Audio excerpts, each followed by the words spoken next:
ऐसा क्यों होता है कि माँ बाप ये समझते ही नहीं कि इनकी अपनी ज़िंदगी है, वो अपनी सारी इच्छाएं उन पर डाल देते हैं?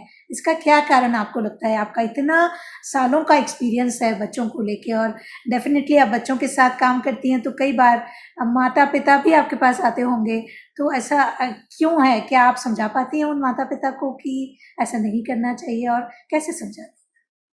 धन्यवाद मनीषा, सबसे पहले तो, और इतने अच्छे विषय पर बातचीत करने के लिए, बुलाने के लिए। मेरा अपना ये मानना है कि इसका सबसे पहला कारण होता है जो तुमने खुद बोला, कि जो सपने कहीं पालक गणों के अधूरे रह जाते हैं, वो उन सपनों को अपने बच्चों में देखने लगते हैं। माना कि ये गलत है, लेकिन शायद 100 में से 98% पेरेंट ऐसा करते हैं। दूसरा, आज एक सोसाइटी में एक बड़ा अजीब सा प्रचलन शुरू हो गया है कि अगर मेरे पड़ोसी का बच्चा कहीं बाहर पढ़ने जा रहा है तो मुझे भी भेजना है। मेरे अगर ननंद या मेरे भाई के बच्चे को किसी एक बहुत नामी गिरामी स्कूल या कॉलेज में डाला गया है तो मुझे भी अपने बच्चे को भेजना है। तो शायद वो जो एक अंधी दौड़ में वो जो हम एक स्टेटस सिंबल मान लेते हैं, वो कहीं ना कहीं प्रेशर हमारे बच्चों पर आता है। और तीसरा, यकीनन जो पहले का समय था उसमें लोग बहुत सीधा साधा जिंदगी बीते थे। आज आदमी को मोबाइल भी चाहिए, टीवी भी चाहिए, बड़े बड़े घर, गाड़ियां, तो महत्वाकांक्षाएं इतनी हो चुकी हैं कि वो हर आदमी ये चाहता है कि मेरा बच्चा अब पैसे में नहीं डॉलर में कमा के आए, और कहीं ना कहीं वो प्रेशर हम बच्चों के ऊपर तो लाते ही। तो ये जैसे कि आपने कहा कि हमारे परिवार में कोई कहीं किसी कॉलेज में चला जाता है तो हमें लगता है कि हमारा भी स्टेटस सिंबल है कि हम उसकी बराबरी से पढ़ाएं। इसके बाद कहीं किसी के पास किसी बच्चे को जिस तरह की सुविधाएं हैं, हमें भी लगता है कि हम भी वो सुविधाएं अपने बच्चों को दें। और सबसे पहली बात जो हम नहीं कर पाते, हम चाहते हैं कि वो हमारा बच्चा करे। इससे कैसे बाहर निकलेंगे? माता पिताओं को क्या जानने की ज़रूरत है? क्या एक बच्चे को एक इंसान की तरह वो नहीं देखते, वो अपनी इच्छाओं का पुतला उसको क्यों देखते हैं, और कैसे हम माता पिता को इससे बाहर निकाल सकते हैं? बहुत ही अच्छा प्रश्न है।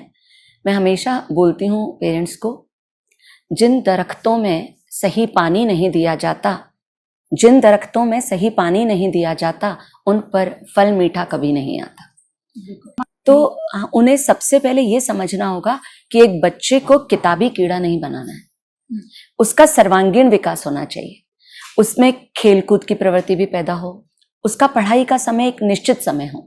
अगर आप एक मासूम से बच्चे को उस एज में जहां पर उसके बहुत सारे क्वेरीज हैं, क्वेश्चंस हैं, मात्र बुक में घुसाएंगे तो वो आप सक्सेसफुल पर्सन कभी नहीं बना सकते उसे। तो बच्चे को सिर्फ एक सर्टिफिकेट नहीं चाहिए, नहीं, उसको बचपन से माता पिता को ध्यान रखना चाहिए कि उसको एक अच्छा इंजीनियर, डॉक्टर, प्रोफेशनल तो बनाना है, लेकिन उससे पहले उसको एक अच्छा इंसान बनाना है, अच्छा नागरिक बनाना है, अच्छा बेटा बनाना है, रिश्ते समझाने हैं, और इंसानों की कदर करना सिखाना है। बहुत सही। एक छोटा सा बच्चा जब नर्स लाके हमारे हाथ में देती है, हम सोचते हैं कितनी खूबसूरत चीज़ है, लेकिन जैसे ही वो हमारे हाथ में आता है, हमारे मन से आवाज़ आती है कि मैं एयर होस्टेस नहीं बन पाई, इसको एयर होस्टेस बनाऊंगी। क्या ये सही है? बिल्कुल भी सही नहीं है। मेरा ये मानना है कि अगर बच्चा आपके पास जब आया आपकी जिंदगी में, तो वो एक बिल्कुल ही कच्ची मिट्टी था। कहीं ना कहीं अगर वो सही नहीं कर पा रहा तो आपको यकीनन ये मानना पड़ेगा कि हमारी दी हुई एजुकेशन, हमारे सामाजिक वातावरण, हमारे स्कूलों में कहीं ना कहीं कोई कमी रह गई है। तो इसीलिए सबसे पहले धर्म, नैतिकता, संस्कार, अपनी परंपराएं बच्चों के साथ शेयर करिए। कोशिश करिए कि आपका जो फैमिली का एटमॉस्फेयर है वो ऐसा हो जहां बच्चे में एक आत्मविश्वास आए। एक बहुत अच्छी जापानी कहावत है, the biggest thing you can offer to your children is spare time and give your ears. सबसे अच्छी चीज जो आप अपने बच्चों को दे सकते हैं वो है समय और आपके कान, यानी जितना आप उसको सुनेंगे, जितना आप उसके साथ टाइम देंगे। हमने आजकल ये मान लिया है कि हमने बच्चे को एक महंगा मोबाइल दे दिया, एक बड़े स्कूल में डाल दिया, बड़ी सी बस उसको लेने आती है, और हम लोगों को शान से बता पाते हैं कि हमारा बच्चा उस स्कूल में पढ़ता है। उसके बाद हमें लगता है कि हमारी जिम्मेदारी खत्म हो जाती है, लेकिन ऐसा नहीं है। ऐसा नहीं है। हमें और उस बच्चे को आपका धन नहीं चाहिए, उस बच्चे को आपका समय चाहिए, प्यार चाहिए। तो ये बात सबसे ज़रूरी पेरेंट्स को याद रखना चाहिए कि उस बच्चे को आपका समय चाहिए, आपका प्रेम चाहिए, आपका साथ चाहिए। और यदि स्कूल से आने के बाद या नर्सरी से आने के बाद या कहीं आप अपने काम से जब वापस आते हैं, तो आपका सबसे महत्वपूर्ण काम ये होना चाहिए, उसके पास बैठें और उससे थोड़ी देर बात करें कि आपका दिन भर कैसा गया, उसका दिन भर कैसा गया, उसमें क्या बेहतर किया जा सकता है और क्या बेहतर नहीं बिल्कुल हुआ जो अगले दिन किया जा सकता है। बहुत सही बोला।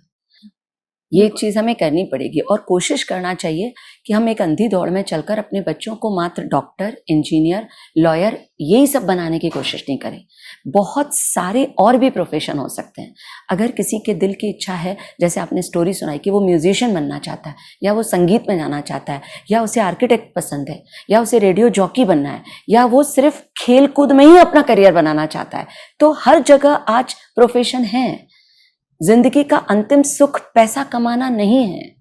जिंदगी का अंतिम सुख है जिस चीज को आप दिल से पसंद करते हैं उसमें अपने शीर्ष तक पहुंचना, खुश रहना। खुश रहना। और आप तभी खुश रह पाएंगे जब आप वो करेंगे जिसमें आपको आनंद आता है। बहुत सही, बिल्कुल सही बात है। ये बात पेरेंट्स को जिस दिन समझ में आ जाएगी और सोसाइटी को जिस दिन समझ में आ जाएगी, उस दिन हम ये जो डॉक्टर इंजीनियर बनाने की फैक्ट्रीज हमने लगा दी हैं वो नहीं रहेंगी, बल्कि स्कूल जाने के लिए बच्चा खुद लालायित होकर सुबह सुबह उठ के जाएगा। यदि हम पेरेंट्स के पार्ट पे देखें तो पेरेंट्स के मन में ये सारी भावनाएं कहाँ से आती है? ये क्या जो सोसाइटी है वो हम बच्चों से कहते हैं पीयर प्रेशर, क्या पेरेंट्स को भी पीयर प्रेशर होता है? बिल्कुल है। रादर मुझे लगता है जिस दिन हम अपने बच्चे को बड़ी बड़ी करियर की बातें बताना शुरू कर देते हैं, क्या वो पेरेंट्स की अंदर छुपी हुई दबी हुई महत्वाकांक्षाएं और सपने नहीं है? क्या हम अपने सपनों को उन मासूम बच्चों पे नहीं लाद रहे हैं? आज 7th क्लास से मैंने देखा है, मैं एजुकेशन लाइन में हूँ, बच्चों को बाहर भेजने की बातें शुरू हो जाती हैं। उन्हें IIT के लिए और नीट के लिए और इंजीनियरिंग और लॉयर पता नहीं किन किन एग्जामिनेशंस के लिए 6-7 से बोल दिया जाता है, जबकि मुझे लगता है 10वीं क्लास तक तो बच्चों को फ्री छोड़ देना चाहिए। बिल्कुल सही, जैसे कि शिल्पा जी ने बताया, जब भी पहले जॉइंट फैमिलीज होती थी, एक बच्चे को ताऊसा ताईसा भी मिलते थे, चाचा चाची भी मिलते थे, भैया भाभी भी मिलते थे, दीदी जीजाजी भी होते थे, बहुत सारे लोग होते थे, तो बहुत सारी चीज़ें अनवरिंगली उसे सीखने में आ जाती थी। लेकिन अभी सिंगल फैमिली है और सिंगल फैमिली में भी कई बार दादा दादी और नाना नानी भी साथ में नहीं है, माता पिता के पास समय नहीं है क्योंकि उन दोनों को कमाना है घर को ठीक से चलाने के लिए, तो बच्चे के साथ या तो आया है या स्कूल के टीचर्स हैं या फिर आसपास के थोड़े बहुत बच्चे हैं, बस वही उनके साथ रह जाते हैं। और वो छोटे बच्चे जो उनके ही साथ के हैं, जहाँ से लर्निंग तो नहीं आती, हाँ वो थोड़ी देर उनके साथ खेल के थोड़ा सा अपना समय निकाल सकते हैं। मेरा ये मानना है कि सब इंसान अच्छे होते हैं, बुरा कोई नहीं होता। आदतें थोड़ी सी अच्छी बुरी होती हैं, यदि हम अपनी देखें और दूसरों की ना देखें तो जॉइंट फैमिली में रहना कोई बुरा नहीं है और आपके बच्चों के डेवलपमेंट के लिए ये बहुत ज़रूरी है। तो यदि आप अपने बच्चों से प्यार करते हैं तो परिवार में थोड़ा सा अगर माहौल अच्छा बना के रखा जाए तो बच्चों के डेवलपमेंट में वो बहुत काम आता है, उसका बहुत बड़ा हिस्सा होता है जी। और जैसे एक और बात शिल्पा जी ने कही कि एक कम से कम 2 एक्टिविटी बच्चे को पढ़ाई के अतिरिक्त, हम बच्चे को एक अच्छे स्कूल में डाल देते हैं और फिर हम सिर्फ उसको रोज़ याद दिलाते हैं होमवर्क किया कि नहीं, होमवर्क हुआ कि नहीं, होमवर्क करना है। और बच्चा 4वीं-5वीं में जाता है, मैं देखती हूँ या तो स्कूल से आके वो थोड़ा बहुत कुछ खा के ट्यूशन टीचर के पास चला जाता है या फिर ट्यूशन टीचर घर आ जाती है। इस बात के लिए कहीं समय ही नहीं बचता कि वो थोड़ा सा गिटार बजा ले, थोड़ा सा कांगो बजा ले, थोड़ा सा म्यूज़िक सुन ले, कुछ और सीख ले, कहीं खेलने चला जाए। तो बच्चों को पढ़ाई के अलावा 2 ऐसी एक्टिविटीज़ ज़रूर करवाई जानी चाहिए, जिसमें से एक तो है कि कोई ना कोई खेल उसको ज़रूर खेलना चाहिए और दूसरा आर्ट का कोई फॉर्म उसकी ज़िंदगी में ज़रूर होना चाहिए। उसे कविताएं पसंद हैं, उसको लिखना पसंद है, उसको ड्राइंग पसंद है, बजाना पसंद है, गाना पसंद है, क्या उसको पसंद है ये आप जानते हैं। कोई ऐसी एक्टिविटी उसकी ज़िंदगी में ज़रूर होना चाहिए। इसके 2 फ़ायदे हैं, यदि वो पढ़ाई के अलावा किसी और विधा में अपना करियर बनाना चाहता है तो वो बना सकता है, और नहीं भी तो ये चीज़ें मुश्किल समय में और ऐसे समय में जब वो बहुत थक के ऑफिस से आएगा, बिजनेस में कहीं थका हुआ होगा, या रिश्तों में कहीं उसको ऐसा लगता होगा कि बहुत काम करने की ज़रूरत है, मेरा रिश्ता वैसा नहीं जा रहा जैसा मैं चाहता हूँ या जैसा मैं चाहती हूँ, तो ये चीज़ें उसको सपोर्ट सिस्टम की तरह काम करेंगी, उसको उस तनाव से निकालने में मदद करेंगी और ज़िंदगी को पटरी पर बनाए रखेंगी। उसकी ज़िंदगी नॉर्मल बनी रहेगी किसी भी मुश्किल परिस्थिति में भी। क्या मैं सही कह रही हूँ बिल्कुल सही शिल्पा बोल जी? रहे हैं, बिल्कुल सही बात।